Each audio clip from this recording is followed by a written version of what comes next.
What do you make of this trade war right now?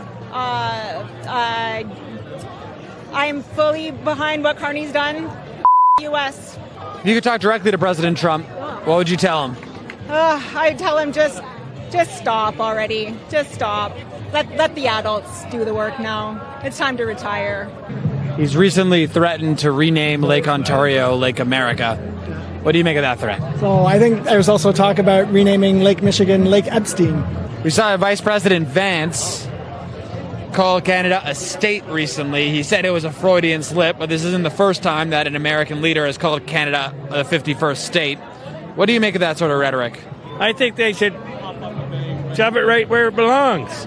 We got health care, they look after us, and it's fun being up here. Go down there, what do you get? Nothing.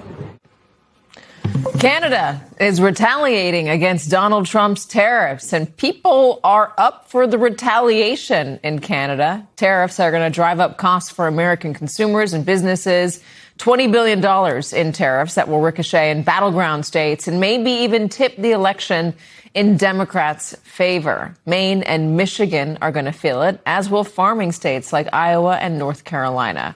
Republican Senator Thom Tillis, whose seat could flip, told Politico, "We have got 71 days, and right now we don't have a positive message to tell farm country," adding that the president's threat to impose tariffs on Canada is creating, quote, tension. The party that owns that tension is the party that will probably suffer the consequences in November. Joining us, executive editor at The Nation, John Nichols, senior writer at The Dispatch, and MS Now contributor David Drucker. Peter Baker still with us as well.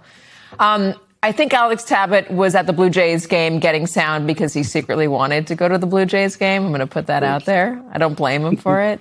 But boy, what sound that was, John. Did it surprise you? No, it doesn't. I have spent a decent amount of time in Canada reporting on politics up there. And I live in Wisconsin, which is a state that, you can actually almost see Canada from our northern shores.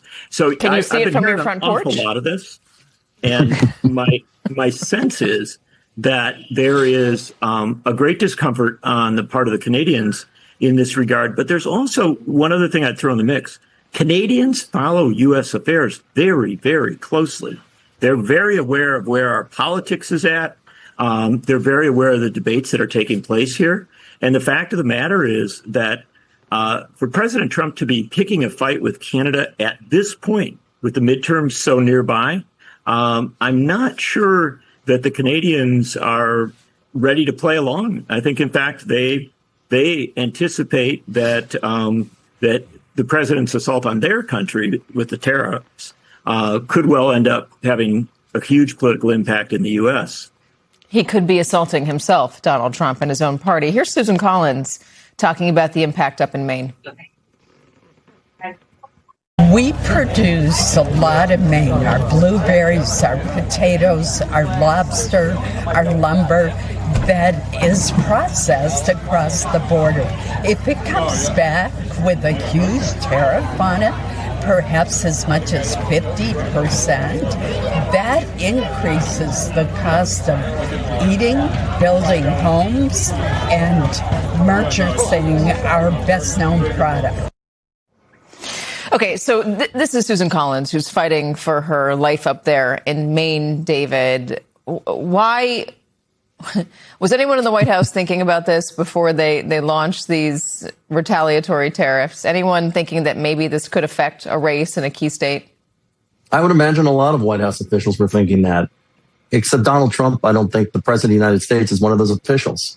And we know, Katie, that this is one of the few things that he's not transactional about, that he believes in. And we also know from plenty of experience now that he only knows one speed, and that's to bully.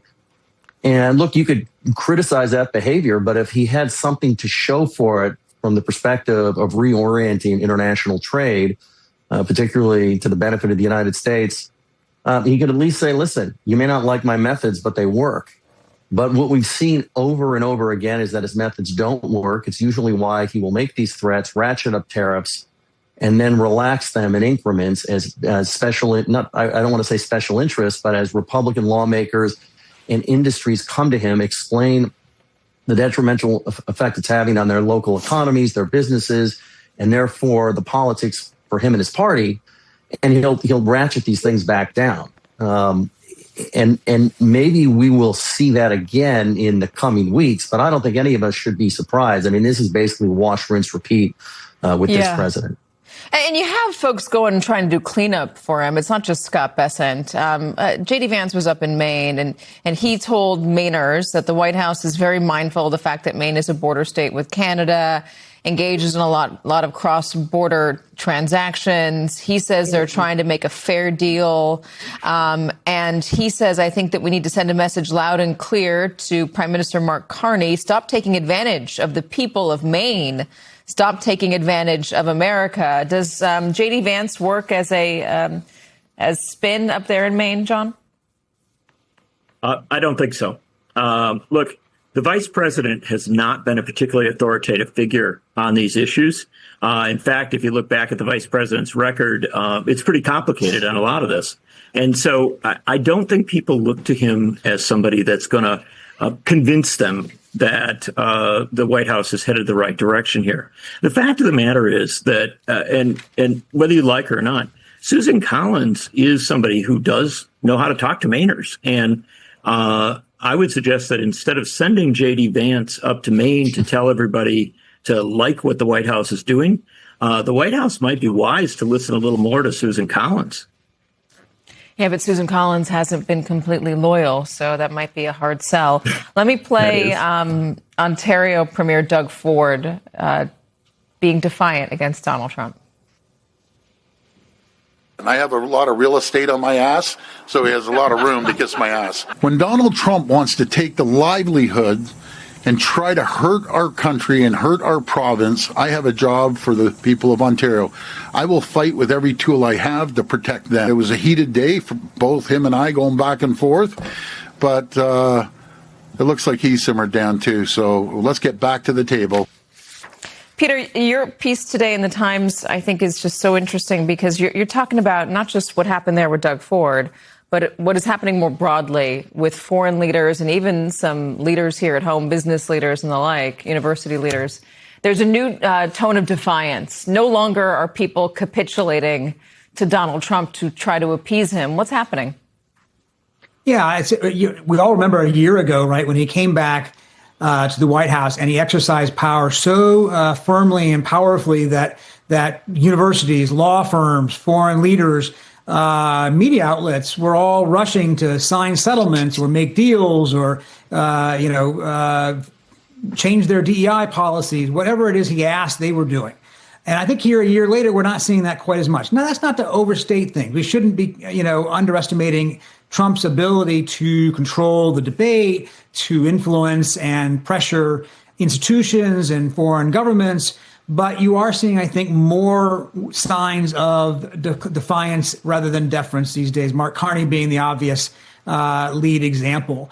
Or look at ABC, the television network. They gave him $16 million to settle a lawsuit just before he came back into office. Today, obviously, having learned that didn't buy them peace, they're suing the Trump administration for, in their view, improperly pressuring their broadcast licenses in order to affect their speech rights. So you're seeing, I think, both domestically and at home, a little bit more vigor on the part of at least some institutions and individuals in pushing back. That's not across the board. Obviously, a big exception would be Republicans in Congress, who still are, for the most part, going along with everything that the president wants, resisting on some level at some points. But when push comes to shove, when Todd Blanche needs that last vote, he gets it. And we'll see whether that changes. There have been now 10 primaries where the president endorsed a candidate and that candidate lost. That's a lot for him. 6 of them in August alone. Does that begin to send a signal to Republicans? We don't know. We shouldn't overstate things. But again, it's different today than it was a year ago. How do you read the tea leaves, David? Look, I think the president is going to continue to exercise the power that he has. And I would not, to Peter's point, overestimate this idea that he's losing his grip on the Republican Party. I think the outcome of the midterm elections will have a lot to say about that. I just think it's important to note here, just to round out the discussion, that where the president appears to miscalculate and his supporters appear to miscalculate is that, yes, we're the most powerful country on earth, and countries like Canada, whom we trade with, are smaller than us, less powerful than us, and it couldn't exist in a military contest with us. But these are democracies where voters wield power and are proud, and they don't like being mistreated and pushed around. I was in Canada a couple of months ago, and the term up there was elbows up. What President Trump has done in Canada is neutralize the Conservative Party, empowered Mark Carney, and that's a direct result of how voters in Europe and Asia and north of our border feel about his methods, which gets back to the fact that they're not accomplishing the goals he's setting out for them to accomplish, which is then causing political friction for him and his party domestically. And it's a place where he's been really for the last decade when we talk about trade.